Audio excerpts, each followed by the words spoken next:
All right, well, it is the top of the hour. So hello, everyone, welcome, and thank you for joining us today for this Ask the Experts webinar.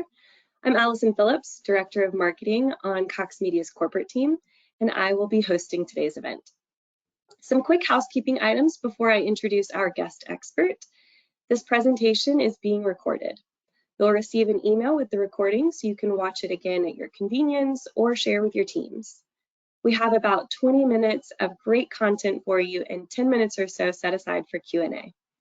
If at any time during the presentation you have a question, go ahead and type it into the question box on your screen, and we'll get to as many as we can at the end of the presentation. So now that that's out of the way, I am so excited to introduce you to today's guest expert, Stephanie Needle. Stephanie is a Client Solutions Manager at Meta, the technology company that formerly conducted business under the name of a brand you've probably heard of before, Facebook. Stephanie consults with clients on their Facebook marketing strategies, helping to align them with key business objectives.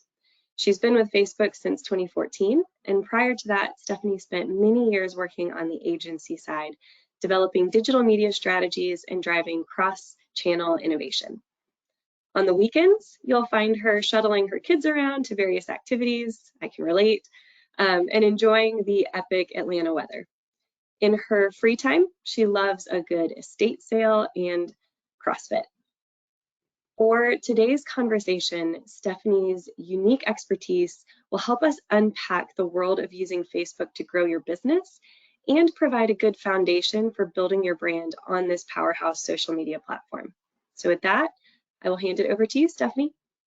Thank you, Allison. I appreciate that great introduction. I don't know about you guys, but here, summertime in Atlanta, I'm absolutely the shuttle of all the kids right now. So it's in high gear right now. So like Allison said, I am going to kind of talk to you guys about the importance of understanding meaningful content across Newsfeed. So I'll start today's conversation talking a little bit about how Newsfeed works, and then what are some meaningful interactions that you can seek out as a brand. What is some content guidelines that I can share with you to help with that across your organic and paid media.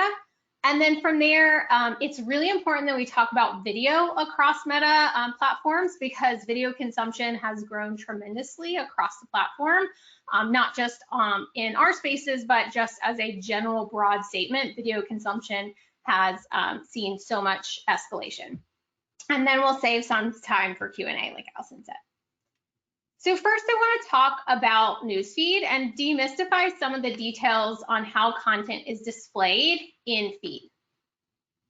Your newsfeed is primarily comprised of things that are shared by your connections. So from there, we look at each story and try to evaluate which one is the most meaningful to you. Our algorithm is ultimately going to consider a lot of things before determining what to put into your feed. It actually ends up considering over 100,000 or more signals. So we call them signals because they're giving us an idea or a signal of what type of content you will engage with. So we're looking at things like what time of day it is, or what kind of phone you're on, how fast is your internet. And then the algorithm then uses those signals in order to predict how likely you are to engage with a post. Which is one way we determine whether or not you'll find a post to be meaningful. Things like, how likely are you to comment on the story? How likely are you to spend time reading the story? Or even something like how likely or how much of the video you might complete. These are all qualitative predictions, and we can solve those signals into a relevancy score, which is ultimately a number that represents how interested you are in that story. It's a best guess, but it's been known to work really well. And that's something that I want to kind of talk about in more detail. So I want to give an example. So let's say this is Jonathan. He's my friend and he just posted a photo of himself.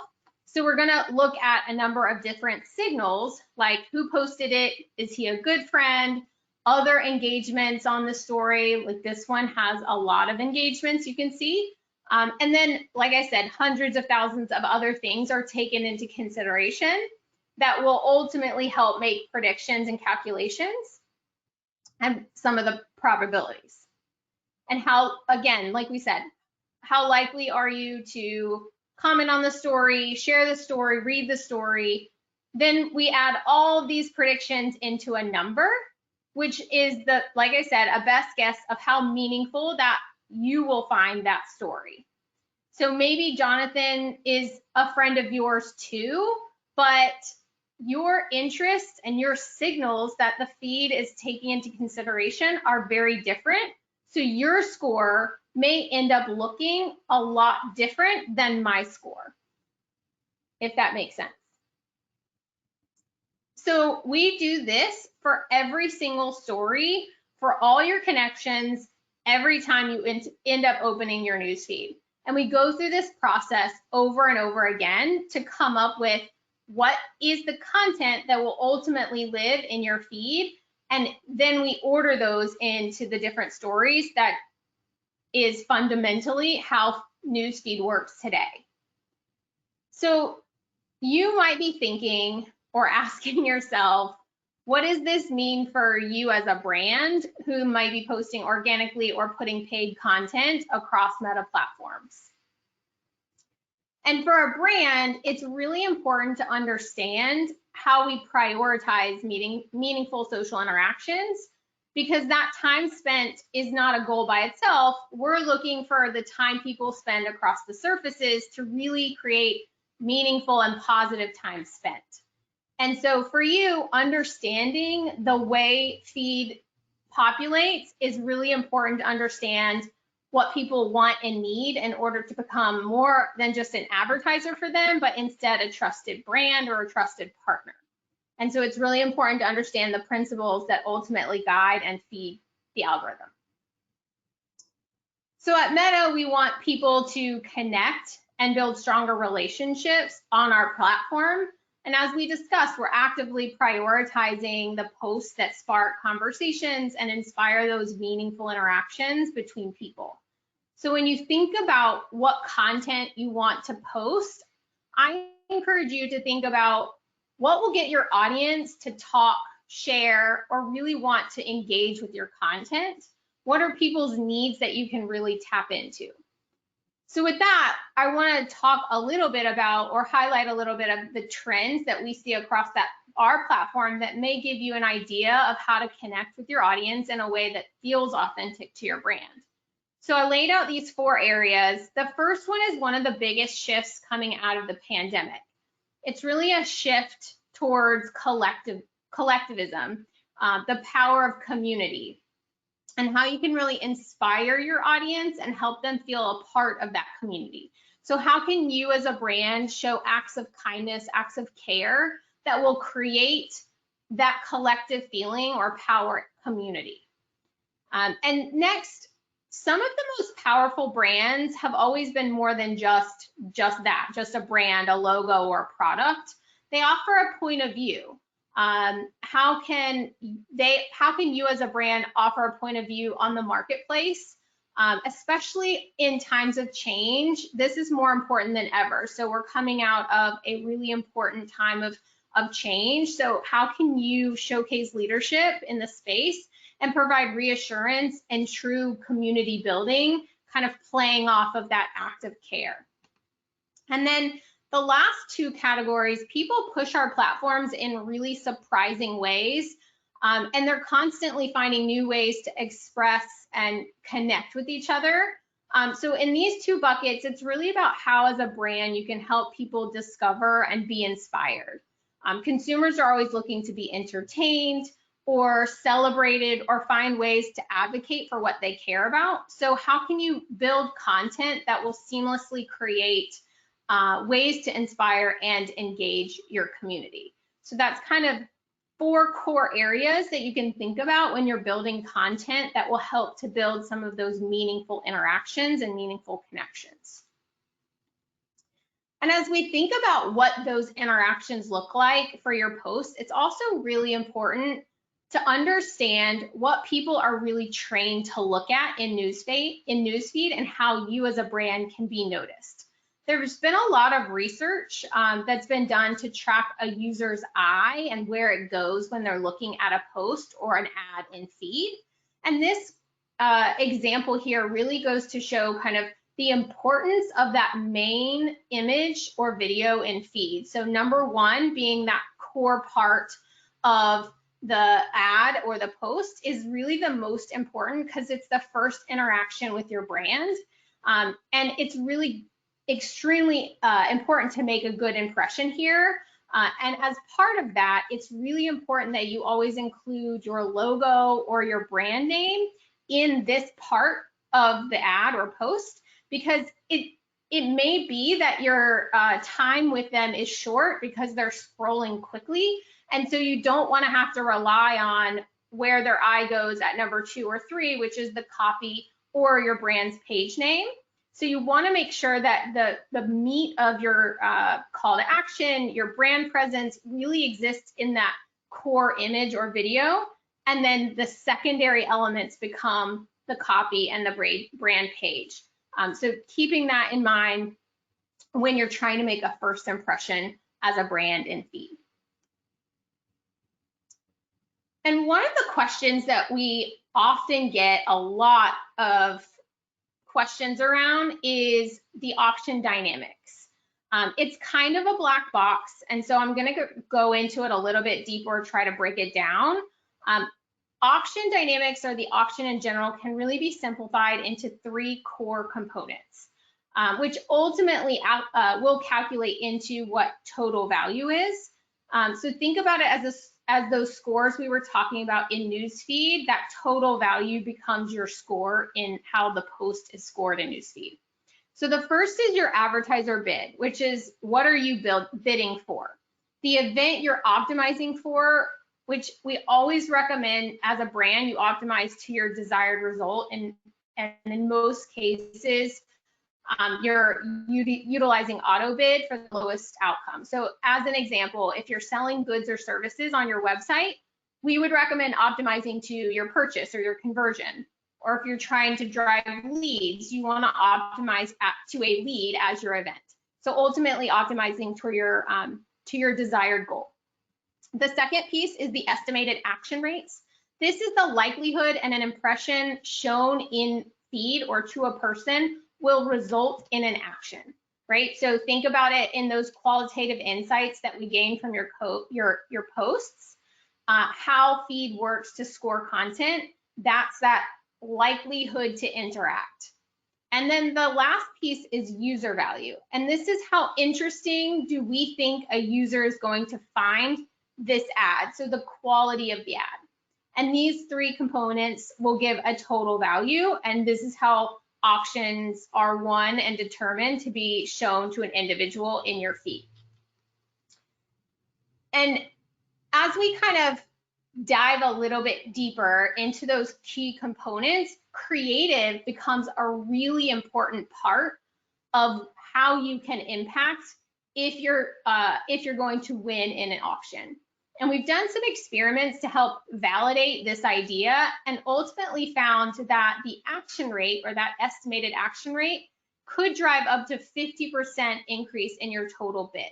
So to reiterate, that the estimated action rate is that likelihood that an impression shown to a person will result in an action.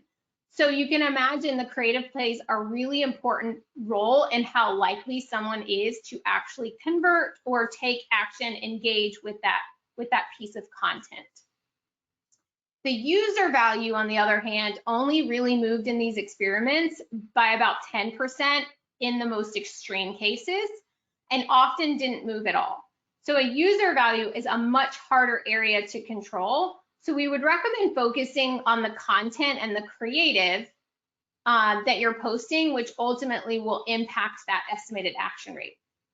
So to just quickly break it down, good creative will increase this action rate and decrease your costs. Bad creative can decrease your action rate and potentially increase the cost to you. So thinking about it in that kind of broad lens. as we talk about creative on our platform, I have to go into video a bit more. It's really important, like I said, to really talk about the video and how it's a great way to think and build connections with your audience. We're building products at Meta in the way that people are consuming content. Brands can think of our video ad products as a way to enhance and match your organic experiences. With the onset of the pandemic, it served as a catalyst for this growth of online video. And Deloitte recently published some content saying that the COVID story isn't so much as a before and after as it is a before and faster. So during COVID, digital video consumption quadrupled to 4 hours a day. And this jump is ultimately going to stay. 3/4 of consumers are viewing online video content say that they will maintain that watch time. And this rapid rise of online viewing has increased the importance of digital video advertisers, especially in thinking about younger audiences. Younger audiences are a way for advertisers to start thinking about Meta plus TV and how it can be additive to your full potential opportunity. Over half of the time spent on Facebook and Instagram is watching videos. So this is a huge opportunity for your brand to really be discovered and add value by creating video content. And then just to kind of hone in as a part of that broader shift in video habits, the younger audiences are really experiencing and embracing digital content. So people between the ages of 18 and 34 are 1.5 more times likely to watch a video that's made by a brand compared to an older audience. So younger audiences are a huge area of opportunity here as well.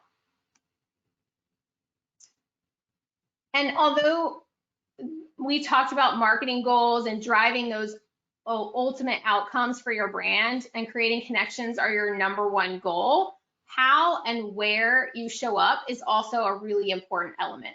So your brand should be present across video experiences and really start to embrace the different formats that will help you connect to your audience. This quick video that just kind of played here as a visual illustrates how you can really use the same content across all video formats. So you can see how it cut in at different parts to be able to really use similar content across all of these formats. And so before I close out and we go to Q&A, I think it's important to briefly touch on the diverse set of video formats across our services. Each surface within our ecosystem offers different consumer ad experiences, right? So I'm empathetic to the fact that we offer a lot of video products and formats, and I know it's a lot to take in, but as we saw before on the last slide, we can repurpose content across all of these different formats. But I do think on this slide, it's really important that the biggest distinction to draw in these experiences becomes that online video is a place to drive deeper connections. You can use products like InStream, where you have an opportunity to create a longer brand story. And this runs kind of like a pre-roll, or sorry, a mid-roll. And then the social video experiences on the right side of the screen are really where people can be instantly entertained in their feed, stories, and reels. And lastly, I just kind of wanted to include a quick snapshot of some of these different formats. I want to ensure we're leaving time for Q&A, but I want to say that as an advertiser, you can create streamlined content, like I said, across all of these formats, and encourage you to kind of test and learn what's resonating with your audience through some of your organic experiences. So you can post organic content, look at your insights and your page insights, understand what's working and what's resonating with your audience, and use that to inform your paid media and what content you can post in a paid space that will add value to your brands. And honestly, that's a really great way to think about a strategy of how you can test and learn and understanding what's working and what's going to resonate with your content. And I will kick it off to Allison for some Q&A. Thank you, Stephanie. Such good content, seriously. And we do have a few minutes for some questions. And we got a couple questions before this webinar, before this event, from folks while they were registering. So we'll start with those. But if you have a question you'd like to ask Stephanie, go ahead and put it in the question box on your screen, and we'll get to as many as we can. Okay, Stephanie, first question. What is the best way to create target audiences for specific areas and demographics? Yeah, so for local businesses, it's really important to utilize the tools that we have within our UI to incorporate a very detailed geolocation. So for paid media, our geo-targeting can go down to the zip code level, DMA, count, and then state. But there are a lot of different ways to create a specific area or demographic for geo.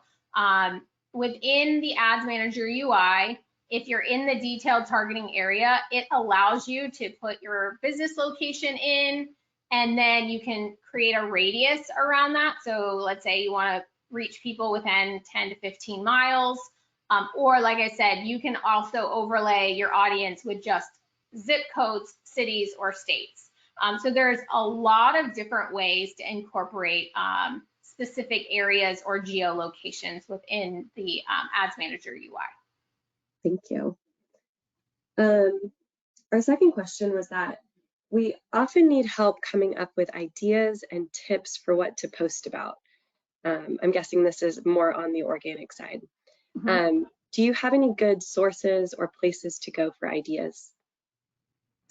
Yeah, it's a great question. I don't know that I have any specific resources, but some of the things that I talked about in the presentation about meaningful interactions, I would think about those as different ways that you could potentially create content, right? So as a brand, how do you show care for your audience within the lens of maintaining authenticity to your brand? How are you a leader in the space, in the marketplace, right? So if you're, I'm just gonna throw something out and make it up. So let's say you're a med spa, for instance. How do you show and educate that you're a leader in the space by maybe creating tutorial videos or creating content that shows that you're an expert, right?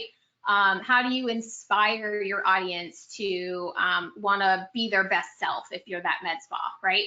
And then also the entertainment element, right? How do you connect and entertain with your audience with that easy short form content? So those are kind of the buckets that I would pay attention to. The only other thought or idea that I would recommend, never be ashamed or afraid to steal with pride. That's like a saying that we have internally at Meta, is we all steal with pride. So look at your competitive set, right? See what they're doing and what's working for them, and get a sense of the content that might be resonating with the audience. Be willing to kind of look around in the space and see what's working. I love that. Another question we had come in from an attendee today is, our company is new to Facebook. Do you recommend giveaways or raffles as a way to build your brand or pique interest on Facebook?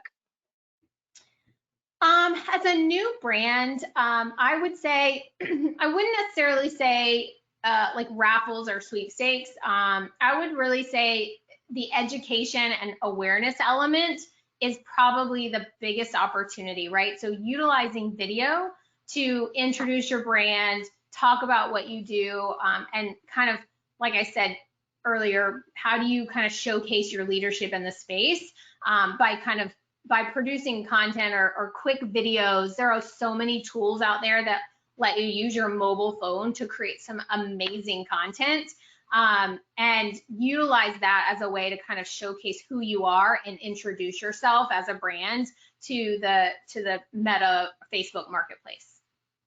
That's great. Let's see what else we have here.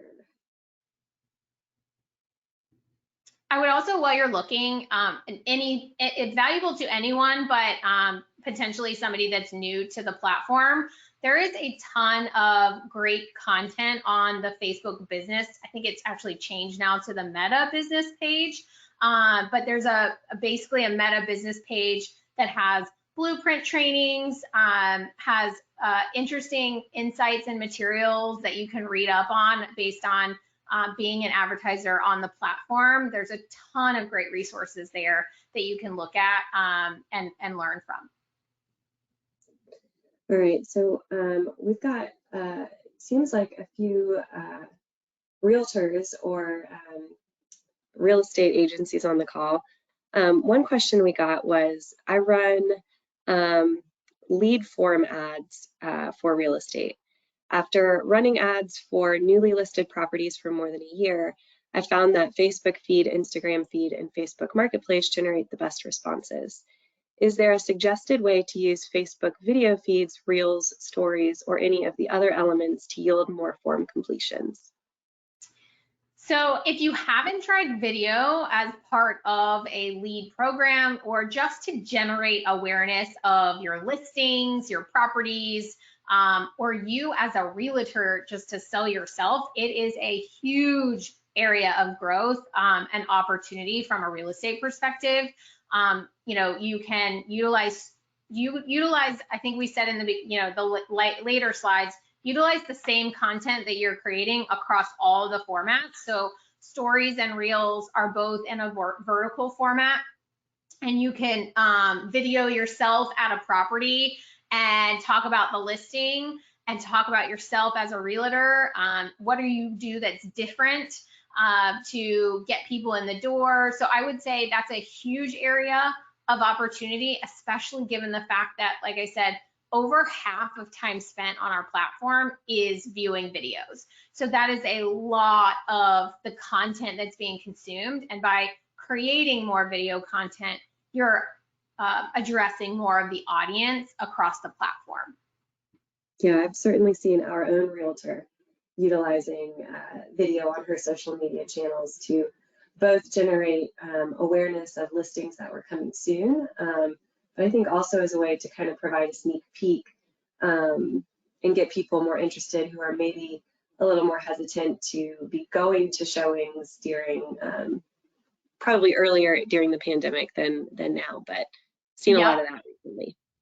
Yeah, I do recall hearing there was like a rise of just like virtual showings, and so I do think that the real estate space has become a much bigger area for the platform, and there's a lot of unique ways that people are utilizing the videos platform and the different formats to really engage and gain a larger customer base or even just prospects.